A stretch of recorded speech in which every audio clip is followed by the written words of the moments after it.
प्रतियोगी विद्यार्थियों, एक बार फिर से आपका स्वागत है आपके अपने यूट्यूब चैनल प्रारंभ क्लासेज में। संविधान की क्लास चल रही है और संविधान की क्लास के तहत हम पढ़ रहे हैं भाग 5 और भाग 5 से संबंधित भाग 5 में जैसे मैंने शुरुआत में आपको बताया था कि 5 अध्याय हैं और 5 अध्याय में से पहला अध्याय हमारा चल रहा है भाग 5 के तहत ही। और पहले अध्याय में हमने अभी तक जो पढ़ा है वो है अनुच्छेद 52 से लेकर अनुच्छेद 62 तक। और अनुच्छेद 52 से लेकर अनुच्छेद 62 तक जो हमने पढ़ा है उससे संबंधित 3 वीडियो अपलोड है, वो आपको देखनी है। आज उसी क्लास को आगे बढ़ाएंगे और जैसा कि अनुच्छेद 52 से लेकर अनुच्छेद 62 तक में राष्ट्रपति के बारे में चर्चा की गई, वैसे ही अनुच्छेद 63 से लेकर अनुच्छेद 71 तक में उपराष्ट्रपति के बारे में चर्चा की गई है। तो अब जो हम शुरू करेंगे वो है भारत के उपराष्ट्रपति के बारे में जो भी जानकारी है वो हम जो संविधान में दी गई है उसको हम देखेंगे। अभी ध्यान रखिए इसकी शुरुआत होती है अनुच्छेद 63 से। मैंने हर जगह ऊपर हेडिंग डाल दी है, यहाँ ऊपर हेडिंग हमने डाल दी है उपराष्ट्रपति। ठीक है, यानी राष्ट्रपति और उपराष्ट्रपति के बारे में और भी उपबंध हैं और जगहों पे, लेकिन यहाँ ध्यान रखना है कि यहाँ पढ़ते समय जब हम संघ पढ़ते हैं यानी भाग 5 पढ़ते हैं तो शुरुआत में राष्ट्रपति और राष्ट्रपति के बारे में जो मुख्य चीज़ें, उनका निर्वाचन, उनकी योग्यता, भारत का एक राष्ट्रपति होना चाहिए, ये सारी चीज़ें 52 से लेकर के अनुच्छेद 62 तक में बता दी गई हैं। अनुच्छेद 63 जो अपना शुरू होता है वो शुरू होता है भारत के उपराष्ट्रपति से। ठीक है, तो चलिए देर नहीं करते हैं और वीडियो की शुरुआत करते हैं। लेकिन शुरुआत करने से पहले एक चीज़ मैं कहना चाहूँगा कि वीडियो को पूरा देखा करिए, तभी आपको कुछ इसका बेनिफिट मिलेगा। नहीं तो इतने तमाम यूट्यूब चैनल्स हैं, सब तो वही पढ़ा रहे हैं, तो कोई अंतर नहीं है। लेकिन इस क्लास को देखने के बाद आपको लगेगा कि जितनी गहराई में हमको पढ़ना चाहिए, जितनी ज़रूरत है कंपटीशन के लिए, वो सारी चीज़ें हमको इसी वीडियो में उपलब्ध हो रही हैं। ठीक है, तो वीडियो को पूरा देखा करिए, वीडियो को लाइक किया करिए, कमेंट किया करिए, वीडियो को शेयर किया करिए। अगर अभी तक चैनल को सब्सक्राइब नहीं किया आपने तो चैनल को सब्सक्राइब भी करें और साथ ही साथ अपने साथ के अन्य विद्यार्थियों को भी अपने चैनल के बारे में बताएं और उन्हें भी जुड़ने के लिए प्रेरित करें। उम्मीद करता हूं कि आप लोग मेरा इतना काम करेंगे। चलिए शुरुआत करते हैं आज की वीडियो की। अनुच्छेद 63 अनुच्छेद 63 क्या कहता है? भारत का उपराष्ट्रपति, ये इसकी हेडिंग है। और इसके तहत क्या कहा गया है कि भारत का एक उपराष्ट्रपति होगा। जैसे अनुच्छेद 52 उसकी हेडिंग थी भारत का राष्ट्रपति, और उसमें क्या कहा गया था? भारत का एक राष्ट्रपति होगा। तो वैसे ही अनुच्छेद 63 भारत का उपराष्ट्रपति, क्वेश्चन बनाने वाला ऐसे बनाएगा कि भारत का एक उपराष्ट्रपति होगा, इसकी व्यवस्था करने वाला अनुच्छेद, तो अपना आंसर हो जाएगा 63। ठीक है, 63 सिर्फ इतना ही कहता है। अगला अनुच्छेद जो हमें देखना है वो है अनुच्छेद 64। अनुच्छेद 64 की हेडिंग क्या है? उपराष्ट्रपति का राज्यसभा का पदेन सभापति होना। ठीक है, ये भी ध्यान में रखिएगा, ये भी क्वेश्चन बार बार पूछता है कि किस अनुच्छेद के तहत उपराष्ट्रपति राज्यसभा का पदेन सभापति होता है। तो ये अपना आंसर होगा अनुच्छेद 64। अब यहाँ पे जो शब्द आया हुआ है इस शब्द की चर्चा कर लेते हैं, पदेन। ठीक है, पदेन का मतलब जब कोई एक व्यक्ति किसी 2 पदों पर आसीन हो या 2 से 3 पदों पर आसीन हो तो उसे हम कहते हैं पदेन। ठीक है, या ऐसा कह सकते हैं कि जब एक ही व्यक्ति 2 या 3 पदों के कर्तव्यों का निर्वहन करता है तो वो हो जाता है पदेन। ठीक, यहाँ ऐसे समझिए कि जो भी उपराष्ट्रपति होगा वो अपने आप, या ये जो शब्द आप देख रहे हैं पदेन, इसके द्वारा वो राज्यसभा का सभापति होगा। अब समस्या ये है कि ऐसा हुआ क्यों, तो इसके पीछे थोड़ा सा समझ लेते हैं कि इसका कारण क्या है। तो भारत का संविधान ये कहता है कि बिना काम के वेतन नहीं दिया जा सकता। ठीक है, जब उपराष्ट्रपति का पद बनाया गया तो उपराष्ट्रपति का काम तब शुरू होता है जब राष्ट्रपति का पद रिक्त हो या राष्ट्रपति अनुपस्थित हो। कल मैंने समझाया था आपको अनुपस्थित और रिक्त के बारे में, तो उसी चीज़ को यहाँ ध्यान में रखिएगा कि उपराष्ट्रपति का काम तभी शुरू होता था जब राष्ट्रपति का पद रिक्त हो या राष्ट्रपति अनुपस्थित हो। और बाकी समय आखिर ये क्या काम करेंगे, आखिर इनको वेतन कैसे दिया जाए, तो इसलिए संविधान में ये व्यवस्था कर दी गई कि जो उपराष्ट्रपति होगा वही राज्यसभा का पदेन सभापति होगा। ठीक है, तो पदेन सभापति यानी 2 पद उसके पास हैं, एक तो उपराष्ट्रपति है ही है, दूसरे राज्यसभा का सभापति। तो 2 पद होने के कारण इससे क्या कहा गया? पदेन। ठीक है, इसकी कई परिभाषाएं दी जाती है लेकिन सबसे सूटेबल, सबसे सही परिभाषा मुझे यही लगती है। उपराष्ट्रपति राज्यसभा का पदेन सभापति होगा तथा इसके अलावा कोई अन्य लाभ का पद वह धारण नहीं करेगा। यहाँ स्पष्ट कर दिया गया कि पदेन सभापति होगा, इसके अलावा और कोई पद वो धारण नहीं करेगा। यानी उसके पास 2 पद हैं, एक है वो उपराष्ट्रपति और एक है राज्यसभा का पदेन सभापति। जो भी उपराष्ट्रपति होगा वो जैसे ही उपराष्ट्रपति पद की शपथ लेगा वैसे ही राज्यसभा का सभापति भी वो बन जाएगा। समझ में आ गया? इसी अनुच्छेद में आगे जुड़ा हुआ है, परंतु उपराष्ट्रपति यदि अनुच्छेद 56 के अधीन राष्ट्रपति के रूप में कार्य कर रहा है तो वह राज्यसभा के सभापति के पद के कर्तव्यों का पालन नहीं करेगा तथा अनुच्छेद 97 के अंतर्गत राज्यसभा के सभापति को दिए जाने वाले वेतन या भत्तों का हकदार नहीं होगा। ये थोड़ा गहराई में है, इसको ध्यान से समझ लीजिएगा। 2-3 चीज़ें समझनी है हमको। एक तो ये समझना है कि अनुच्छेद 65 उसके नीचे है कि जब राष्ट्रपति का पद रिक्त हो, आकस्मिक रिक्ति आ जाए, ठीक है, या राष्ट्रपति अनुपस्थित हों, तो उस संबंध में राष्ट्रपति के कार्य बताए गए हैं। तो उसी का यहाँ रेफरेंस दिया गया है कि अगर उपराष्ट्रपति अनुच्छेद 65 के अधीन राष्ट्रपति के रूप में कार्य कर रहा है, कार्यवाहक राष्ट्रपति के रूप में, तो क्या क्या उसके साथ होगा? 2 चीज़ें होंगी कि तब जब वो राष्ट्रपति के रूप में कार्य कर रहा होगा तो राज्यसभा के सभापति के कर्तव्यों का पालन नहीं करेगा, ठीक है। यानी जैसे ही वो कार्यवाहक राष्ट्रपति हुआ फिर वो राज्यसभा में जा नहीं सकता।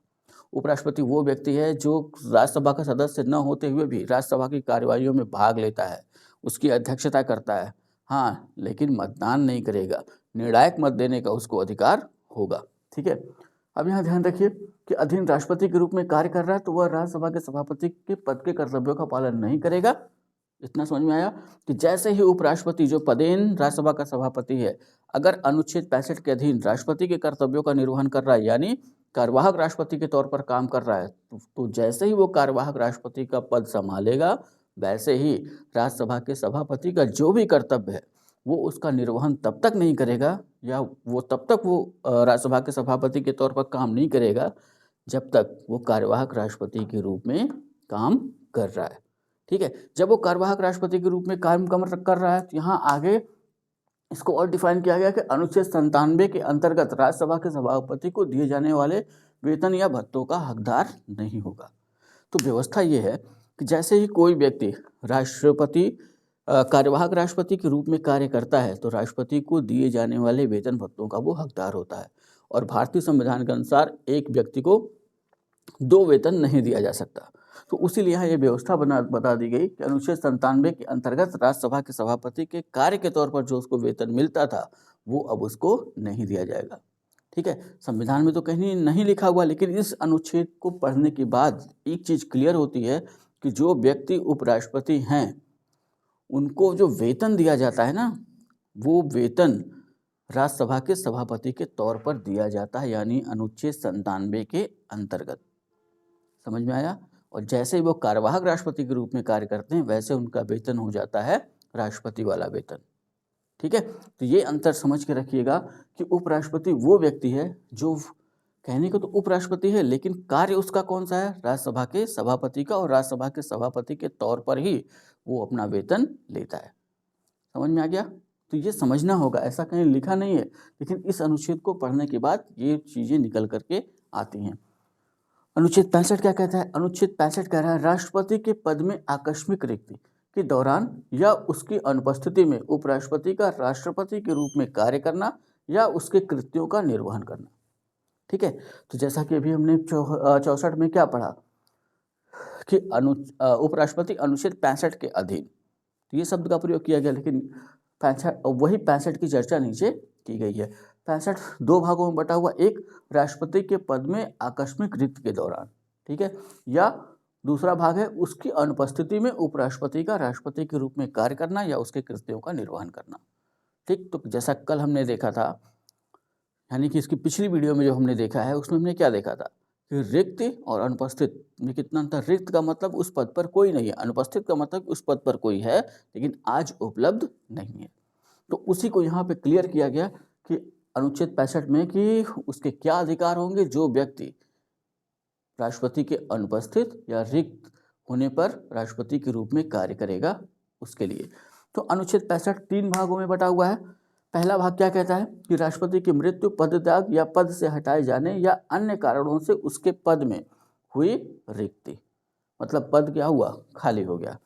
रिक्ति की दशा में उपराष्ट्रपति उस तारीख तक राष्ट्रपति के रूप में कार्य करेगा जब तक नया निर्वाचन नया निर्वाचित राष्ट्रपति अपना पद ग्रहण नहीं कर लेता। तो 65 एकदम क्लियर कर देता है कि अगर राष्ट्रपति के पद में कोई रिक्ति हो गई, कारण कोई भी हो, या उनकी मृत्यु हो गई, या उन्होंने अपने पद से त्यागपत्र दे दिया गया हो, या उनको महाभियोग द्वारा हटा दिया गया हो क्या, या कोई और अन्य कारण रहा हो, तो उस संदर्भ में ध्यान रखना है कि ऐसी जो रिक्ति होगी उस दशा में उपराष्ट्रपति तुरंत राष्ट्रपति के रूप में कार्य करने लगेगा, जिसको हम कहेंगे कार्यवाहक राष्ट्रपति। समझ में आया? और कब तक काम करेगा? उस तारीख से राष्ट्रपति के रूप में कार्य करेगा जब से राष्ट्रपति की मृत्यु होगी, या जब वो अपना पद त्याग देंगे, या जब उनको उनके पद से हटा दिया जाएगा और कोई अन्य कारण ऐसा बनता है तो। और कब तक करेगा? जब तक कि नया राष्ट्रपति निर्वाचित नहीं हो जाता। ठीक है, तो 65 इसकी चर्चा करता है कि अगर राष्ट्रपति के पद में आकस्मिक रिक्ति हुई तो उपराष्ट्रपति तुरंत कार्यवाहक राष्ट्रपति के रूप में कार्यभार संभाल लेगा, और तब तक संभाले रहेगा जब तक कि नया निर्वाचन नहीं हो जाता और नया राष्ट्रपति चुन के नहीं आ जाता है। ठीक है, अब यहाँ ध्यान रखिएगा, हो सकता है कि वो उपराष्ट्रपति जो राष्ट्रपति कार्यवाहक राष्ट्रपति के रूप में अनुच्छेद 65(1) के तहत कार्यभार संभाला हुआ वो भी राष्ट्रपति चुना जा सकता है। ठीक है, 65(2) क्या कहता है? जब राष्ट्रपति, यहाँ रिक्त था और यहाँ पे कौन सा शब्द है? अनुपस्थिति। जब राष्ट्रपति अनुपस्थिति, बीमारी या अन्य कारणों से अपने कृत्यों का निर्वहन करने में असमर्थ हैं। ठीक है, अपने पद पर हैं लेकिन आज नहीं आ सकते, अनुपस्थित हैं, बीमार हैं, या कोई ऐसा अन्य कारण ऐसा पड़ गया है जिसकी वजह से आज वो अपने पद के कर्तव्यों का निर्वहन नहीं कर सकते। कृत्यों का यहाँ ध्यान में रखेंगे कि जो कार्य हैं, पद पे हैं तो आज अगर नहीं आए तो आज जो काम उनका करना था वो तो हुआ नहीं, तो वो कौन करेगा? तो वो अनुच्छेद 65(2) के तहत उसकी भी चर्चा कर दी गई है। अपने कृत्यों का निर्वहन करने में असमर्थ हैं तब उपराष्ट्रपति उस तारीख तक राष्ट्रपति के कार्यों का निर्वहन करेगा जिस तारीख को राष्ट्रपति अपने कर्तव्यों को पुनः संभाल नहीं लेते। ठीक है, इसको ऐसे समझिए कि जैसे हमारी तबीयत खराब है और हम आज 11 नवंबर को छुट्टी लेते हैं कि 11 नवंबर से अचानक मेरी तबीयत खराब हो जाने के कारण मैं कार्य करने में असमर्थ हूँ, अतः मुझे 4 दिन का अवकाश दिया जाए। तो 11, 12, 13, 14 और अगला डेट क्या है कि 15 को मैं फिर से उपस्थित हो जाऊंगा। तो ये 4 दिन का काम जो मेरे हिस्से का है वो किसी न किसी अधीनस्थ को दे दिया जाएगा। ठीक है, अधीनस्थ को या हमारे समकक्ष कोई होगा उसको दे दिया जाएगा, यानी किसी न किसी को वो कार्य करना होगा। तो यहाँ अनुच्छेद 65(2) में भी इसी बात की चर्चा की गई है कि राष्ट्रपति अगर अनुपस्थित हैं, बीमार हैं या किसी अन्य कारण से वो अपने कार्यों को करने में असमर्थ हैं तो उस कंडीशन में उपराष्ट्रपति उनके कार्यों को करेगा, और तब तक करेगा जब तक कि पुनः राष्ट्रपति आकर के अपने कार्यों को संभाल नहीं लेते हैं। ठीक है, अनुच्छेद 65 का 3 क्या कहता है?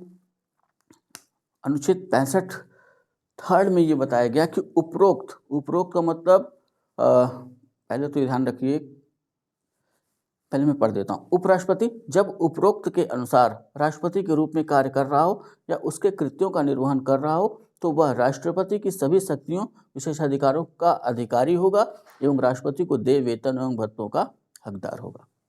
ठीक है, तो अनुच्छेद 65(3) में इस बात की चर्चा की गई कि उपराष्ट्रपति, जो अनुच्छेद 65 का फर्स्ट भाग और अनुच्छेद 65 का जो सेकेंड है, उन दोनों के अनुसार जैसे राष्ट्रपति का पद अगर रिक्त हो गया हो या राष्ट्रपति अनुपस्थित हो तो उस दौरान अगर उपराष्ट्रपति राष्ट्रपति के कर्तव्यों का पालन कर रहा है या उसके कार्यों, उसके कृत्यों को या कार्यों को कर रहा है तो उस कंडीशन में राष्ट्रपति की जितने भी विशेषाधिकार हैं वो उसको मिलेंगे, राष्ट्रपति की जितनी भी शक्तियां हैं वो उसको मिलेंगी, राष्ट्रपति को मिलने वाला वेतन उसको मिलेगा, राष्ट्रपति को मिलने वाले वेतन भत्ते उसको मिलेंगे।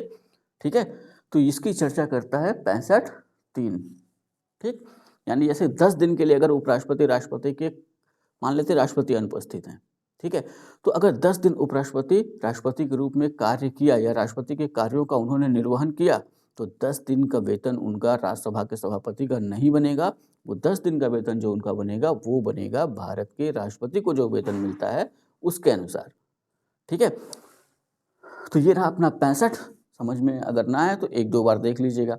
ठीक है, अब अनुच्छेद 66 पे आते हैं। अनुच्छेद 66 क्या कहता है? उपराष्ट्रपति का निर्वाचन। अब यहाँ उपराष्ट्रपति कैसे चुने जाएंगे, इसके बारे में ये अनुच्छेद चर्चा करता है। ठीक है, अब ये ध्यान रखिएगा कि ये भी अनुच्छेद 4 भागों में बटा हुआ है। अनुच्छेद 66, अनुच्छेद 66 का फर्स्ट कहता है कि उपराष्ट्रपति का निर्वाचन संसद के दोनों सदनों के सदस्यों से मिलकर बनने वाले निर्वाचक गण के सदस्यों द्वारा अनुपातिक प्रतिनिधित्व पद्धति के अनुसार एकल संक्रमणीय मत द्वारा होगा तथा ऐसे निर्वाचन में मतदान गुप्त होगा।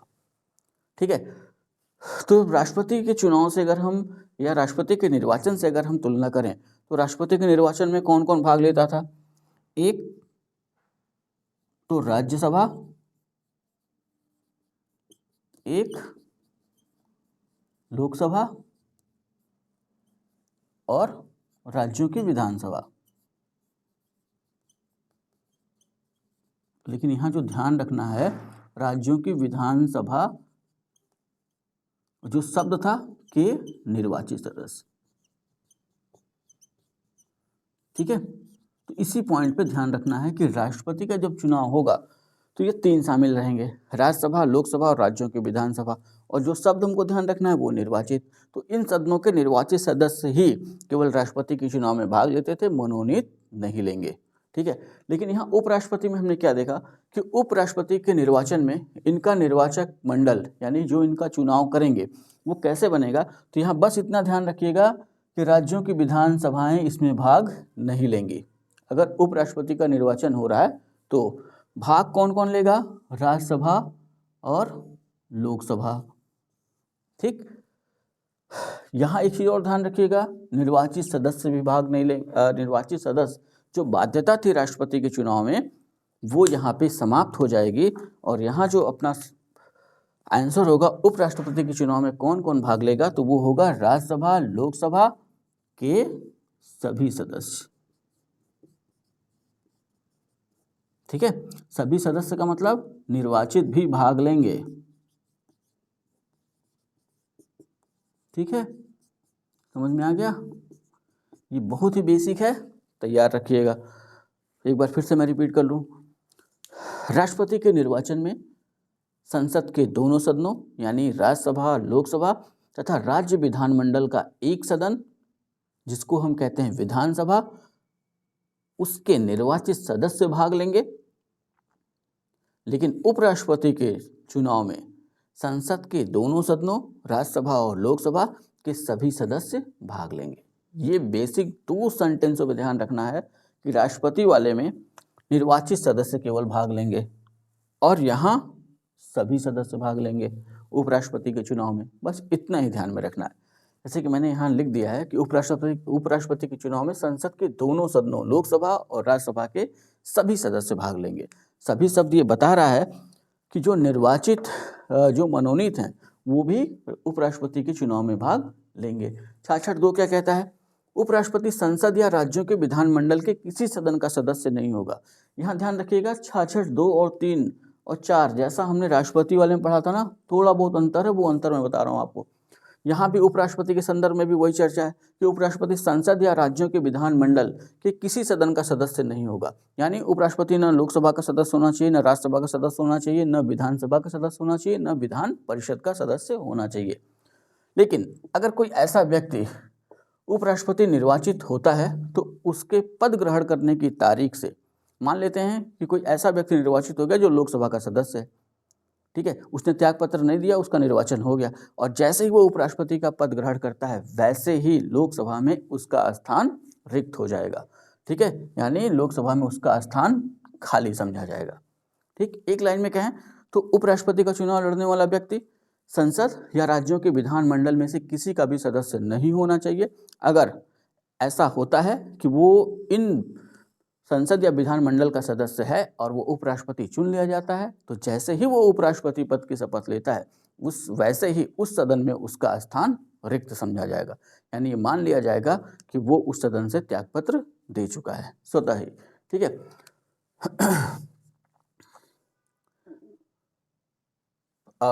66(3) पे अगर हम ध्यान दें तो 66(3) क्या कहता है? कोई हेडिंग नहीं है संविधान में वहाँ सीधे लिख दिया गया, लेकिन मैंने आपके समझने के लिए एक छोटी सी हेडिंग लिख दी है कि उपराष्ट्रपति के पद की योग्यताएं। जैसे हमने वहाँ देखा था राष्ट्रपति के पद की योग्यताएं इसकी पिछली वीडियो में, अब यहाँ हम देखेंगे उपराष्ट्रपति के पद की योग्यताएं। अगर कोई व्यक्ति उपराष्ट्रपति बनना चाहता है तो उसके भीतर कौन कौन सी योग्यता होनी चाहिए, उसी की चर्चा करता है अनुच्छेद 66(3). ठीक है, कोई व्यक्ति उपराष्ट्रपति निर्वाचित होने का पात्र तभी होगा जब वह भारत का नागरिक है, ऐसा हमने राष्ट्रपति वाले में भी देखा था। 35 वर्ष की आयु पूरी कर चुका है, ऐसा हमने राष्ट्रपति वाले में भी देखा था। बस अंतर कहाँ आ रहा है, ग में। यहाँ क्या है, राज्यसभा सदस्य, और राष्ट्रपति वाले में हमने क्या देखा था, लोकसभा सदस्य। तो जो राष्ट्रपति बनेगा उसकी योग्यता में ऐसा लिखा हुआ है कि लोकसभा का सदस्य निर्वाचित होने की योग्यता रखता हो। उपराष्ट्रपति वाले में क्या लिखा हुआ है, राज्यसभा सदस्य निर्वाचित होने की योग्यता रखता हो। ठीक है, तो ये हैं इनकी 3 योग्यताएं। ठीक, तो मैंने इसके लिए संविधान में कोई अलग अनुच्छेद नहीं बनाया गया है। अनुच्छेद 66 के भीतर ही अनुच्छेद 66(3) है जो राष्ट्रपति उपराष्ट्रपति के पद की योग्यताओं की चर्चा करता है। ठीक, 66(4) पे ध्यान दें तो 66(4) ये बताता है कि उपराष्ट्रपति निर्वाचित होने वाला व्यक्ति भारत सरकार या किसी राज्य सरकार के अधीन लाभ के पद पर नहीं होना चाहिए। ठीक है, सीधी सी बात है कि चाहे राष्ट्रपति की बात हो चाहे उपराष्ट्रपति की बात हो, तो दोनों में एक चीज कॉमन है कि अगर एक लाइन में कहें कि उपराष्ट्रपति या राष्ट्रपति निर्वाचित होने वाला व्यक्ति किसी लाभ के पद पर न हो, तो लाभ का पद कौन कौन सा होगा, चाहे भारत सरकार के अधीन कोई काम कर रहा हो, चाहे किसी राज्य सरकार के अधीन काम कर रहा हो, भारत सरकार के अधीन किसी संस्था में काम कर रहा हो या राज्य सरकार के अधीन किसी संस्था में या आयोग में काम कर रहा हो। ठीक है, तो उस कंडीशन में वो व्यक्ति उपराष्ट्रपति निर्वाचित होने का पात्र नहीं होगा, उसको अपने पद से देना होगा त्याग पत्र, तभी वो निर्वाचित हो सकता है। या एक लाइन में कह सकते हैं लाभ के पद पर नहीं होना चाहिए। ये 66(3) बताता है उपराष्ट्रपति के बारे में, और यहाँ भी इसका स्पष्टीकरण दिया गया है। 66(4) का स्पष्टीकरण वैसा ही है जैसा राष्ट्रपति वाले में था। कौन कौन सा पद लाभ का पद नहीं माना जाएगा, तो यहाँ भी बता दिया गया है, राष्ट्रपति या उपराष्ट्रपति या राज्यपाल या संघ या राज्य के मंत्री का पद लाभ का पद नहीं माना जाएगा। ठीक है, यानी अगर कोई व्यक्ति राष्ट्रपति है, उपराष्ट्रपति है, किसी राज्य का राज्यपाल यानी गवर्नर है, या किसी राज्य सरकार में मंत्री पद धारण करता है, या किसी या केंद्र सरकार में मंत्री पद धारण करता है, तो उस पद को लाभ का पद नहीं माना जाएगा, यानी कि वो व्यक्ति अपने पद पर रहते हुए उपराष्ट्रपति का चुनाव लड़ सकता है। ठीक है, अब यहाँ एक चीज ध्यान रखिएगा, जैसे कि राष्ट्रपति वाले में हमने क्या देखा था कि अगर जो व्यक्ति राष्ट्रपति का चुनाव लड़ना चाहता है तो उसके नाम को 50 लोग करेंगे प्रस्तावित, जो निर्वाचक हैं। तो निर्वाचक मंडल में शामिल 50 लोग प्रस्तावित करेंगे और निर्वाचक मंडल में शामिल 50 लोग ही उसका अनुमोदन करेंगे। जमानत राशि 15,000 रुपये, जैसा कि हमने देखा था। ठीक है, और 1/6 वैध मतों का 1/6 अगर वो नहीं पाता है तो उसकी जमानत राशि जब्त हो जाती है।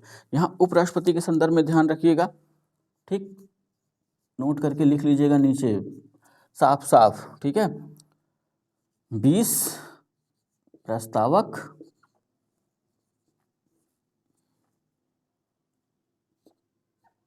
20 निर्वाचक, सब जोड़ लीजिएगा, प्रस्तावक प्लस 20 निर्वाचक अनुमोदन। ठीक है, तो जो भी राष्ट्रपति के चुनाव में शामिल है, लोकसभा और राज्यसभा के सदस्य शामिल हैं, तो सांसद कह सकते हैं। तो यानी 20 सांसद, जो व्यक्ति उपराष्ट्रपति का चुनाव लड़ना चाहता है तो 20 सांसद उसके नाम का प्रस्ताव रखेंगे, हम जिसको हमने यहाँ लिखा है प्रस्तावक, और 20 सांसद उसके नाम का अनुमोदन करेंगे। ठीक है, तभी जाकर के वो व्यक्ति राष्ट्रपति का चुनाव लड़ सकता है। ठीक, अब यहाँ भी ध्यान रखिएगा, उपराष्ट्रपति का चुनाव लड़ना है तो यहाँ भी जमानत राशि 15,000 रुपये ही है। ठीक है, जमानत राशि 15,000 रुपये राष्ट्रपति के लिए भी और 15,000 रुपये उपराष्ट्रपति के लिए भी। वैध पड़े मतों का 1/6 मत। ठीक है, जो भी वैध मत पड़े हुए हैं उसका 1/6 वैध मत पाना अनिवार्य है। अगर इससे कम पाता है तो उसकी जमानत राशि यानी वो 15,000 रुपये चला जाएगा सरकारी खजाने में, यानी हो जाएगा जब्त, और इसी को कहा जाता है जमानत जब्त हो जाना। ठीक है, आपने सुना होगा अपने पिताजी के मुंह से, दादाजी के मुंह से कि उनकी जमानत जब्त हो गई। तो जमानत जब्त का मतलब कि जितने भी वैध मत पड़े हैं उन वैध मतों का 1/6 भाग भी उनको नहीं मिला। इस वजह से उनकी जो जमानत राशि है वो जब्त हो गई। कोई भी चुनाव अगर आप लड़ते हैं, भले ही आप नगर पालिका का लड़ें, ग्राम प्रधान का लड़ें, विधायकी का चुनाव लड़ें, सांसदी का चुनाव लड़ें, सब में एक जमानत राशि देनी होती है। और अगर वो प्रत्याशी चुनाव के बाद ये देखा जाता है कि जो भी वैध मत पड़े, अगर उन वैध मतों का 1/6 से कम मत उसको मिले हैं तो उसकी जमानत राशि जब्त हो जाती है। 1/6 से अधिक मिले हैं तो चाहे वो हारे या जीते, उसकी जमानत राशि उसको वापस कर दी जाती है। समझ में आया? तो ये पूरी व्यवस्थाएं हैं। तो इस उपराष्ट्रपति को भी हम 2 भाग में पढ़ेंगे, ठीक है। तो इस पहले भाग में हम लोगों ने देखा 63, 64, 65, 66, ठीक। अब इसकी अगली वीडियो जो बनेगी उसमें 67, 68, 69, 70, 71 ये 5 अनुच्छेद हम देखेंगे। तो थोड़ा ध्यान से देखते जाइए, तैयार करते जाइए, क्योंकि जैसा आजकल क्वेश्चन पूछा जा रहा है ना, तो एक एक चीज़ पे अगर ध्यान नहीं दिया जाएगा तो समस्या बरकरार रहेगी, ठीक है। तो बहुत ध्यान से पढ़ना होगा अगर सफलता चाहिए तो आप लोग एक बार कम से कम एक बार वीडियो को पूरा चल जाने दिया करिए, और जितने लोग डाउनलोड करके देखते हैं कम से कम 10-15 मिनट वीडियो को चल जाने दिया करिए, उसके बाद डाउनलोड किया करिए, ठीक है। तो इतना तैयार करिए और तैयारी थोड़ा अच्छे से करिए, क्योंकि आने वाले एग्ज़ामों में जो पेपर का लेवल है हो सकता है कि वो और थोड़ा ऊपर लेकर के जाएं। तो पहला काम तो होगा पढ़ना। पढ़ने का मतलब कि आप तभी क्वेश्चन हल कर सकते हैं जब आप उसके बारे में पढ़े हों। तो उपराष्ट्रपति के बारे में जब आप इतना जानेंगे, अनुच्छेद 63 से लेके अनुच्छेद 71 तक जब आपने सही से पढ़ा होगा, तभी आप क्वेश्चन वहाँ से हल कर सकते हैं, तभी आप नहीं उलझ सकते हैं। तो इस बात को जितना जल्दी समझ लेंगे उतना अच्छा होगा कि अब समय वो नहीं है कि वन लाइनर पढ़ के काम चल जाए। अब समय वो है कि चीज़ों को ध्यान से पूरा पढ़ना होगा, देखना होगा, ठीक है। चलिए इतना तैयार करिए। मिलते हैं नेक्स्ट वीडियो में, तब तक के लिए जय हिंद।